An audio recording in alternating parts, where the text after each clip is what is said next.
right into it. I guess we can start with just a quick introduction for anyone on the call who I don't know. I think I recognize a few of your names. My name is Corinne Jimenez, and I'm a project manager on the CRISP DC team. Been on the team for about a year, and I primarily work on our DC directory project and our consent tool. So that's the purpose of today's meeting, and this is just a quick agenda for what we're planning on going over today. Um, Going right into just kind of what brings us here today for this consent tool and what this even is. I know this was kind of explained in some of the newsletters and communications that we've sent out, but this was something that was developed in partnership with our funders, DHCF, as a way for patients to be able to consent to share their SUD information that's protected by 42 CFR Part 2. So right now, CRISP follows an opt-out sort of model where any of the patient's other clinical data and clinical information would be available in CRISP unless the patient opts out specifically. So this sensitive SUD information is a kind of a special case where the patient has to actually opt in, just to level set for anyone on the call unaware. And so this tool is really a functionality for a patient to be able to consent in a variety of ways. And the first form that we're actually releasing, which is going live next Friday, is related to that SUD consent in particular. So just to clarify that the tool itself does have some future applications that we're looking at different forms being included. But for right now, we're just focusing kind of today on the SUD side of things. So the patient is able to share a variety of information with the HIE based on their designations through the consent tool. So the patient is able to share just the care team's contact information, as well as all of the SUD treatment information that may be available on them from other providers. So we began this as a pilot back in April 2021. And so I actually wasn't on the team during that time. So I'm coming into this sort of midway through the pilot. And we're really excited because at long last, we are going to be launching this to all clinical CRISP users next Friday. Um, oops. Just going through a bit of the way that the data can actually flow through the HIE to kind of better illustrate. Looking at this top right-hand portion here, this is where the SUD clinician or another member of the patient's care team, could be their primary care provider, for instance, where one of those members of the care team is educating the patient on the different consent options to submit that form through CRISP directly. And so for any telehealth patients, we do have a separate form that I will go over a little bit later in the presentation.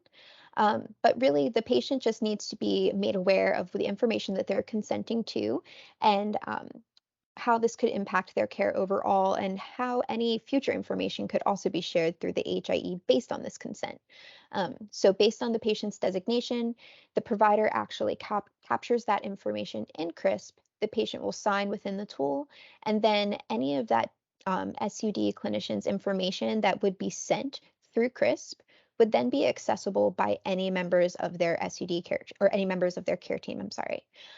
So this wouldn't be in particularly related to just the SUD providers.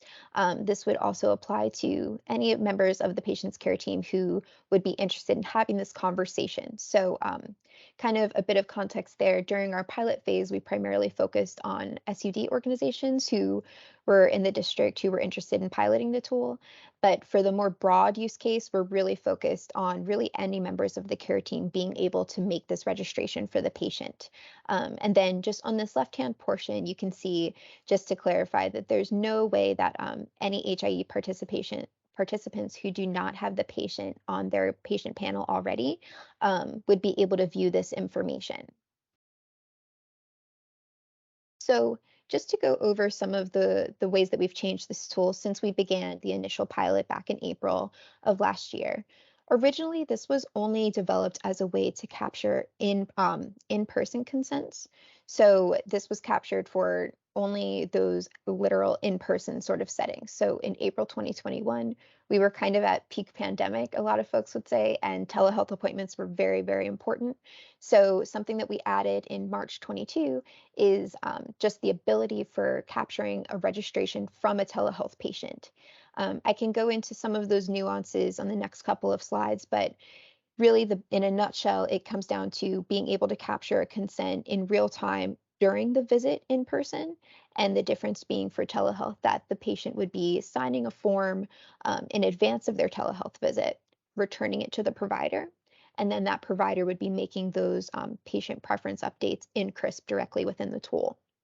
So, along with that initial release for in-person functionality, we included just options for creating an expiration date that's applicable to the patient in specific.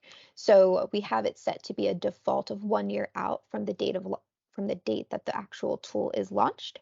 And so this is something that's fully customizable. This wasn't totally understood when we first released the pilot, so I wanted to definitely make it clear today that that's something that is not set in stone. So we do have that defaulting to 1 year, but that can be shortened, that can be lengthened, pretty much up to whatever date makes sense for the patient. So the only reason that we have that falling under a year is because there has to be some sort of default on the back end that we're programming in. So within the tool, the patient is able to actually sign directly or their legal guardian may do so. And so for those telehealth patients where they wouldn't be signing in the tool on a provider's actual machine, they would just be using that separate form in lieu of that signature. And so just some results from our pilot group, just towards the bottom here. We've captured 317 consents across 5 of the pilot organizations who've participated, and actually more than 98% of those have elected to share all of their SUD treatment information, which was kind of a surprise, to be honest, in my own opinion. I would have thought this would have been flipped the other way, but less than 2% of those patients, of those 317, elected to share just the contact information for their care team. So really interesting to see that the patients that have actually consented thus far have been overwhelmingly comfortable with sharing that information with other members of their care team, really in entirety.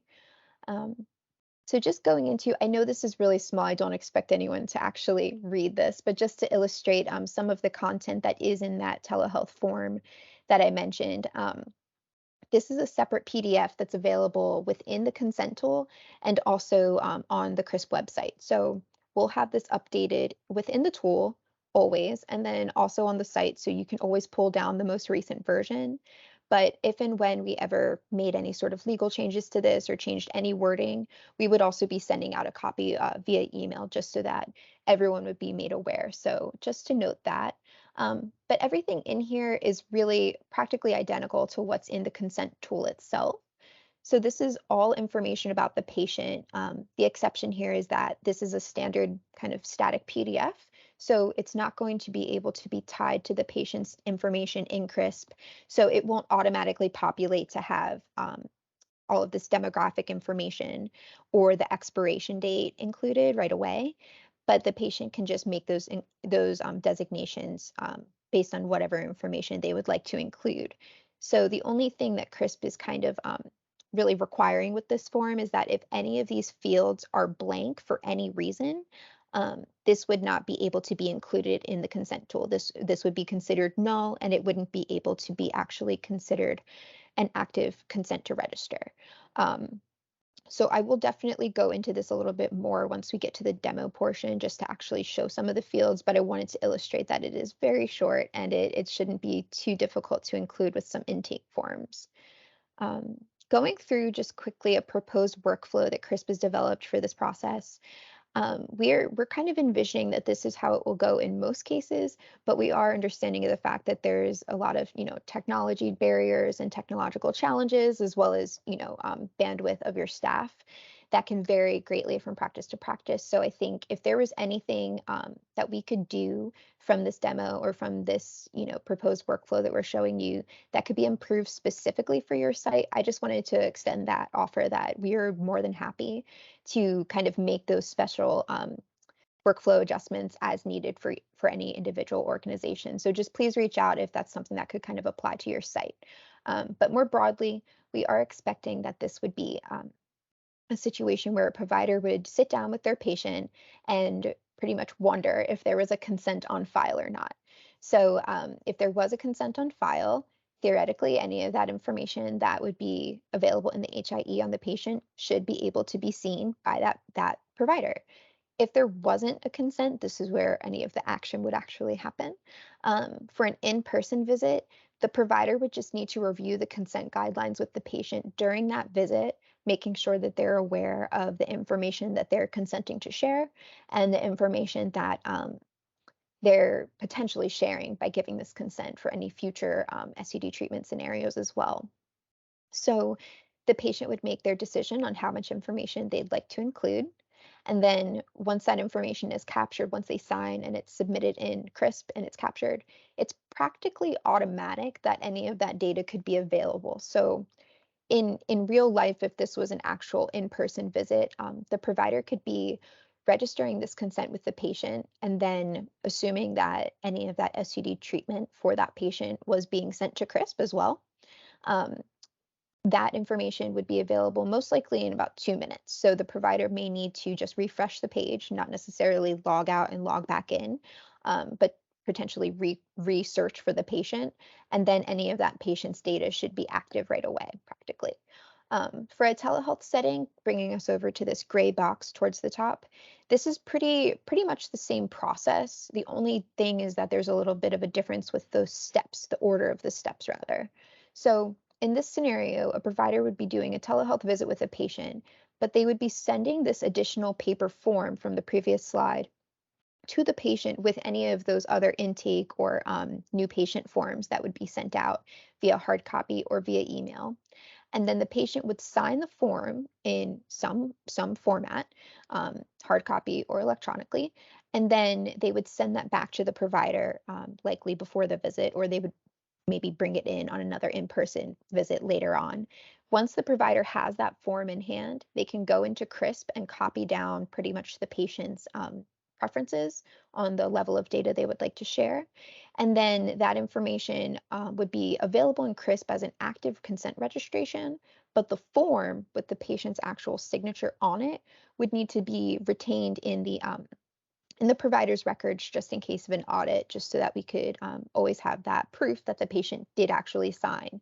Um, then let me see, going on to just some next steps here. So right now, this is kind of where we are with the other side of this work. So the consent tool has a lot of components that are all on the provider for making sure that the consent is registered and captured and the patient's aware of what they're signing up for. But on the CRISP side of things, we have some work to do on the back end to make sure that we can receive all of these sensitive documents. So we've built a sensitive document repository to receive all of those sensitive CCDs that would contain any of that SUD treatment information. And we are currently able to show any of that SUD care team information because that's already being sent because organizations are already sending their patient panels to us. So any of those care team relationships would be shown if they've submitted all of their own specific forms and paperwork to have their real names visible to any other members of the care team. So we are doing a community-wide rollout beginning next Friday. And I just wanted to highlight here as well, in case this was food for thought. This is definitely our first community-wide webinar for this. So if there's any members of your teams who would be interested in maybe coming to another webinar, we're going to be having a few others throughout July after go live. Just giving folks maybe a chance to poke around in the tool before coming back and maybe asking some specific questions. And then we're also working with the folks at Health Management Associates through the Integrated Care DC project to provide some additional kind of workflow integration and technical assistance trainings. So we're going to have some trainings in August on that front as well. So I've put those kind of those sessions down here as well. And please feel free just to reach out offline if you'd like the registration links for those. But that's where we are in terms of overall with the consent tool. I'm going to stop presenting just for a moment so I can jump into the demo side of things. But feel free, I know I dumped a ton of information on everyone, so please feel free just to pop anything in the chat and Jamie can kind of triage from there. All right, Corinne, we have a question from Heidi. Is there a way to download the consent if we use the online form? If you use the separate paper form, pretty much, I think. If that's the case, yes, absolutely. So I can actually show that as well, just before I get into the demo. So if you actually go to the CRISP website, and you go to our resources page, I'll scroll all the way to the bottom towards the document section and click on the SUD consent form. that will bring you to this exact PDF. So if that's kind of what you're asking, I think you can download this directly, and we don't expect that anyone would be going to our website or even launching the consent tool to access this form every single time. So we would just think that you would go to our site and probably download this at some point, save it locally on your machines or on your, shared drives internally, and then kind of just use that as it fits into your workflow. Some organizations in the pilot have talked about just including this in some of their larger PDFs that they have for other intake forms. So yeah, absolutely okay to just download this. Already signing me in. Follow up to that. So Yeah. after the form's been submitted, the consent online, not the telehealth form, can they download a copy of the completed form should they need it later on? No, you shouldn't need to do that because the consent registration would be saved in the tool already. So I don't think that that would apply. But let me show you the consent history tab once we get to that section and see if that answers your question too. Um, so going in, just this is the DC portal. I think folks probably all have a pretty good idea of this by now. The consent tool functions basically being tied to the patient's information in CRISP. So you have to first search for a patient always. So once I search for my patient, just launch the tool. And then because I'm presenting, it'll take probably too long to load right now, but we'll get there. Okay. So a few things just right out of the gate here. We get this nice orange alert so we can't miss it. This indicates that this test patient has a consent registration already and that they opted to disclose all of their SUD treatment data, and that's valid until May 5th next year. So that tells me that this patient already has a consent on file and the amount of information that they're willing to share. But what it doesn't do is prevent me from submitting another consent. So this is kind of a good example because you can just see this alert, dismiss it, and then anything I submit today for this test patient, even if it contradicts that previous consent registration, this would supersede automatically that previous preference that Gilbert Grape included. So just going straight through, if the patient didn't have a consent registered previously, this is exactly what it would look like right when you search for the patient. So all of the information is pulled up for their demographic data right away. We have a little bit of information here about this consent, also linking to our FAQ page that you can just right click and open in a new tab, or you can highlight the link here and copy and paste.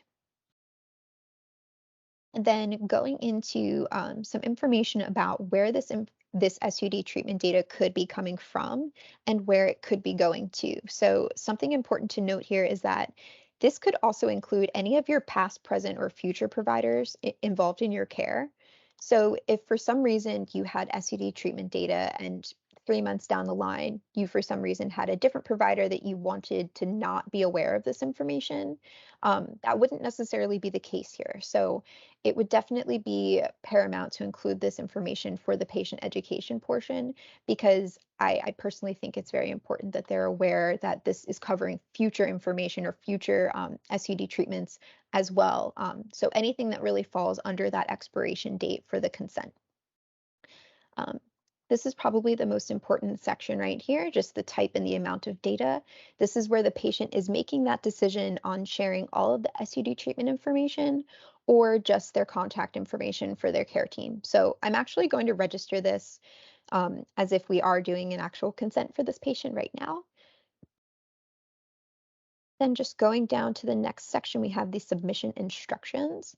So some information about the expiration date. Default expiration is 1 year, but it can be changed by clicking through the expiration field.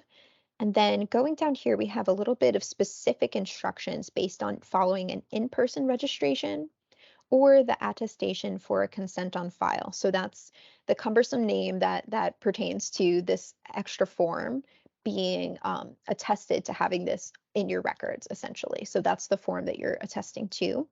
And then, as mentioned, this form is available right here in the tool. So if you just open that tab, brings you right there. And you can also just copy and paste the link out if you needed to. And then going down here, we're just looking at some sections for the patient to be aware that they're able to revoke this at any time. So if for any reason the patient by the end of the visit, in person, was like, I completely changed my mind. I misunderstood this. I'm not comfortable. You can immediately revoke this. And so this is really something that's extremely customizable, and it doesn't have to be at all set in stone for patients. So definitely important to include that. Going down to the expiration date portion, pretty self-explanatory. Today is June 24th, so this is opening on June 24th and set for an expiration of next year automatically. But if I wanted that to be shorter or longer for any reason, um, just click on the little calendar icon and you can change this to a few days shorter, can change this to a couple of years out if you'd need to. I just saw the question pop up in the chat, and yes, this consent is only pertaining to the SUD treatment information. So any mental health information in DC would be flowing through CRISP through our regular clinical information, but specifically SUD, that aspect would be consented to specifically with this tool. Last portion for the provider right here is just to make sure that they have identified the correct patient, that they're registering this consent for the patient they'd like to register it for, and that they've educated them to be aware of the information that they are consenting to, and that they are understanding of this information, not that they've just simply been handed a sheet. So if you were an adult patient signing a consent for yourself, you could sign directly in the tool. One of our pilot organizations had iPads that made the process very smooth for a lot of patients. But if you had some sort of like a signature pad or DocuSign sort of option, there's a lot of different ways to capture this. So if you were a guardian, you can have some fields here just to enter in your name, and then you can sign as well. And you can see this shows down here that this was actually signed on 6/24. So this is captured just automatically on whatever date it's actually being signed. Um, and if we unselect that box, we'll see this option towards the bottom for the attestation for the consent on file.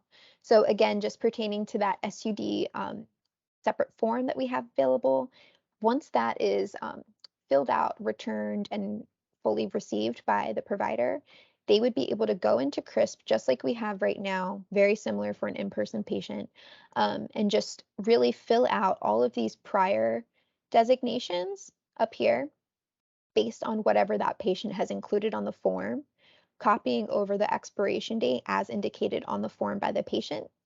And then the provider or the person who's actually entering the consent in the tool would just check this box to say that they have that form on file.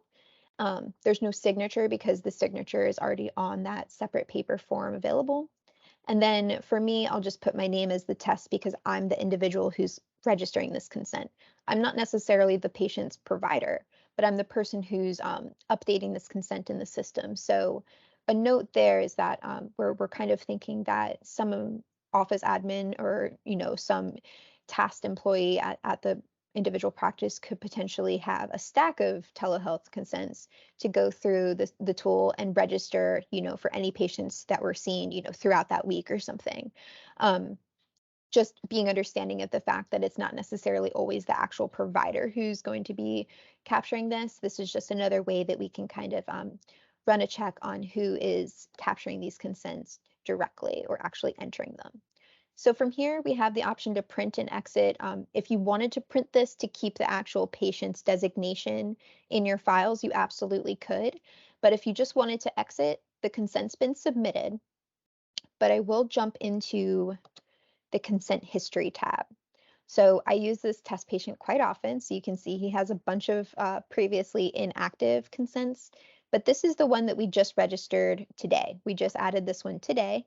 And if you click on any of those line items, it will bring up the consent that was registered. So it'll bring up whatever information was captured at that time. So it has all of the information that we knew on the patient at the time that this consent was registered.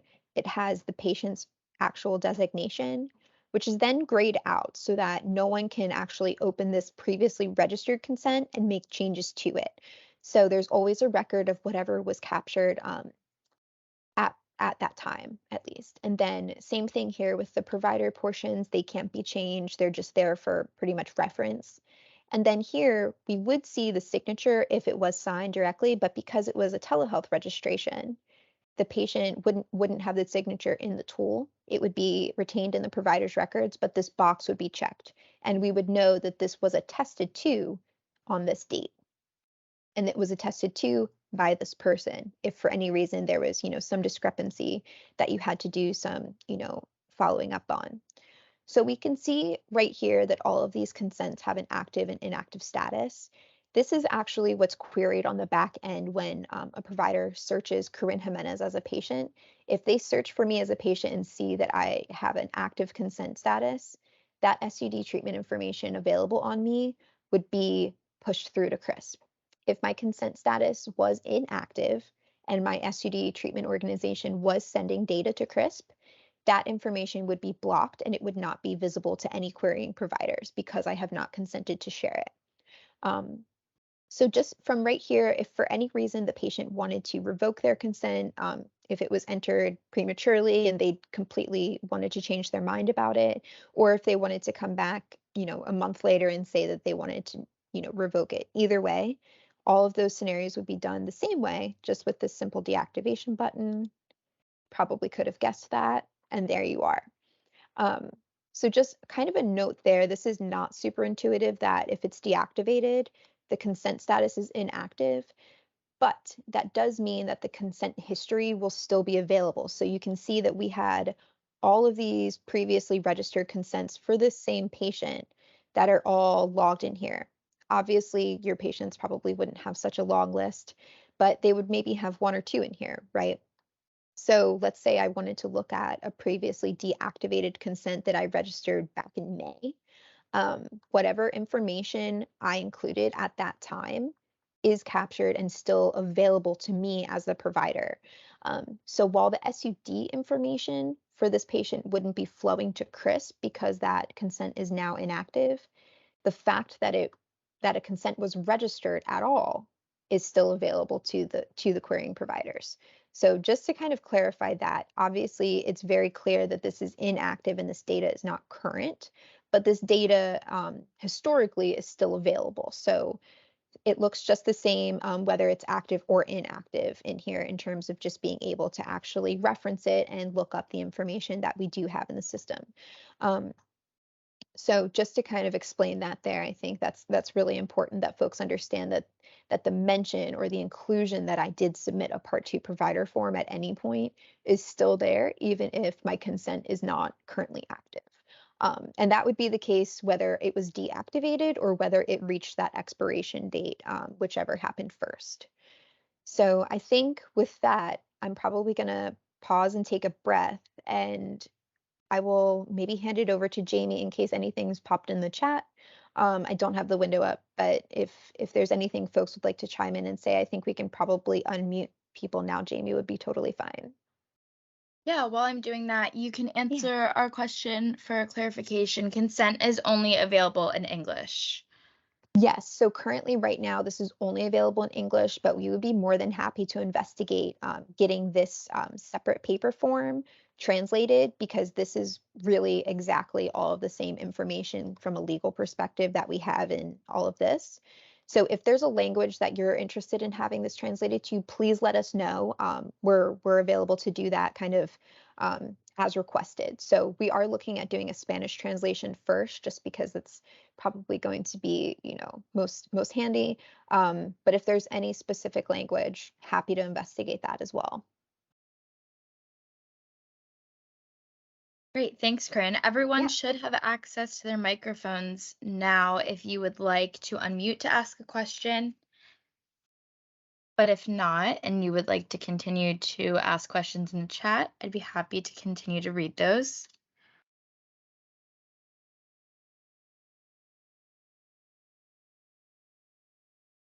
Or if folks would like to wrap up early and we don't have any other questions, that's another option as well. Um, it's always a little awkward because I can't see the chat while I'm presenting, so I'm just kind of like, we'll see. But I guess while folks are pondering, I will say that we can definitely follow up with a link to our YouTube, just because this call was recorded and we will be recording our subsequent webinars. So we'll be putting those on YouTube as well, just in case you want to reference those with your team. But we also have pretty much a full suite of education materials in terms of user guides and one pagers and just some, helpful tips and tricks on how to use the consent tools so you guys can train your teams as needed. But just shameless plug for I'm happy to do a one-on-one training for you guys with your teams if that would be helpful as well. I know sometimes these group calls can be a little overwhelming, jumbled, and a mixed bag. Like Corinne said, shouting out our CRISP-DC YouTube, I just shared the link in the chat, and you can find training videos for different tools offered and past webinars. So this will be posted probably early next week if you'd like to refer back to this training. And also, if you navigate to our CRISP-DC website, the resources page where Corinne showed you could download the consent form directly from, there are also training videos on there along with other forms, one pagers, and documents to download.